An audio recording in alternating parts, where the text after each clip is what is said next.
उज़ैर अलैहिस्सलाम अंबियाए किराम की जमात में एक करीम और अजीम नबी थे। अल्लाह ताला ने उन्हें एक बस्ती की तरफ चलने का हुक्म दिया। वहां पहुंचे तो बस्ती वीरान थी, बेआबाद थी। अब ये हैरान हुए कि मुझे यहाँ किस लिए भेजा गया। ऐसे में ख्याल आया अल्लाह ताला इस मुर्दा बस्ती को कैसे जिंदा फरमाएंगे। ये ख्याल ताज्जुब के तौर पर था।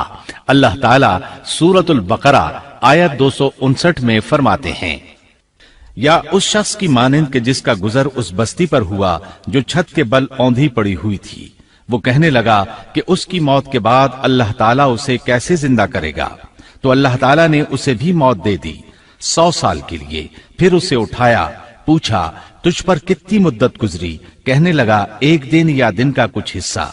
अल्लाह ताला ने फरमाया तू 100 साल तक ठहरा रहा। फिर अब तू अपने खाने पीने को देख कि ये बिल्कुल खराब नहीं हुआ, और अपने गधे को भी देख, हम तुझे लोगों के लिए एक निशानी बना रहे हैं। तू देख कि हम हड्डियों को किस तरह जोड़ते हैं, फिर उन पर गोश्त चढ़ाते हैं। जब ये सब जाहिर हो चुका तो कहने लगा मैं जानता हूं अल्लाह ताला हर चीज पर कादिर है। अल्लाह ताला ने नींद की हालत में उज़ैर अलैहिस्सलाम की रूह कब्ज की थी, इसलिए उन्होंने जवाब देते वक्त समझा कि शायद वो सो रहे हैं। उन्हें ये एहसास भी न हुआ कि मैं तो इतना अरसा मुर्दा रहा हूं। जब वो सोए थे तो सुबह का वक्त था।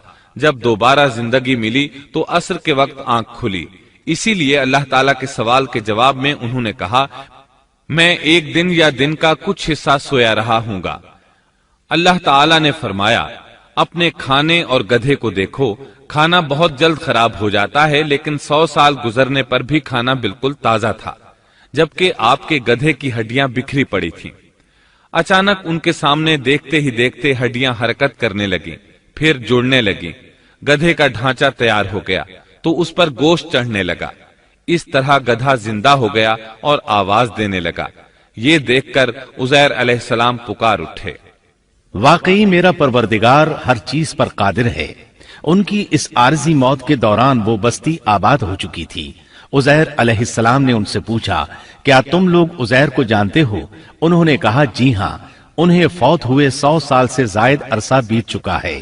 तब उज़ैर अलैहिस्सलाम ने उन्हें बताया मैं ही उज़ैर हूं। उन्हें यकीन न आया। वो एक बुढ़िया को ले आए, उसकी उम्र 120 साल थी। उन्होंने उससे उज़ैर अलैहिस्सलाम के बारे में पूछा। उसने उज़ैर अलैहिस्सलाम की 10 निशानियां बयान की। वो सामने खड़े उज़ैर अलैहिस्सलाम को देख रहे थे। तब उन्हें यकीन आया। उज़ैर अलैहिस्सलाम उनके दरमियान क़याम पजीर रहे। आपने उन्हें नए सिरे से तौरात की तालीम दी। वो उसको भूल चुके थे। बस्ती वाले उनसे बहुत मुतासिर हो गए, उनकी ताजीम करने लगे। इस अजीम मोजज़े की वजह से रफ्ता रफ्ता वो उन्हें अल्लाह का बेटा तसव्वुर करने लगे। अल्लाह ताला सूरह तौबा आयत 30 में फरमाते हैं, और यहूदियों ने कहा उज़ैर अल्लाह के बेटे हैं। ये अल्लाह ने उनका एक जुर्म बयान किया है। ये जुर्म उनमें नस्ल दर नस्ल चलता रहा, यहां तक कि इस दौर में भी यहूदी उज़ैर अलैहिस्सलाम को अल्लाह का बेटा मानते हैं। आपका नाम दीवाने मुकद्दस भी रखते हैं और कहते हैं ये मुकद्दस जात की नस्ल से है और माबूद है। यही उनका शिर्क है। अल्लाह उन पर लानत करे। अल्लाह उन्हें इस जुर्म की सजा जरूर देगा। इंसान कितने ही बुलंदबाला मकाम पर पहुंच जाए और अल्लाह ताला के साथ उसे ज्यादा से ज्यादा कुर्ब हासिल हो जाए, तब भी वो अल्लाह का बंदा ही रहता है। और किसी भी बुलंदी पर पहुंचकर वो अल्लाह या अल्लाह का बेटा नहीं हो सकता, अल्लाह का शरीक नहीं हो सकता। अल्लाह जल्ल शानुहु की जात पाक वहदहु ला शरीक है और बाप बेटे की निस्बतों से पाक है। लिहाजा इंसान की सबसे बड़ी गुमराही ये है कि वो जब किसी बरगुजीदा इंसान से ऐसे उमूर सादिर होते देखता है जो अक्ल में नहीं आते, तो रोब या अकीदत की बिना पर पुकार उठता है कि ये हस्ती तो खुद अल्लाह है जो इंसानी शक्ल में आई है, या उसका बेटा है, या अल्लाह ताला की शरीक है। वो ये नहीं सोचता कि बिलाशुबह इन वाकयात का जारी होना अल्लाह की ताकत के जरिए है, जो बतौर निशान उस बरगुजीदा इंसान के हाथों जारी हुए।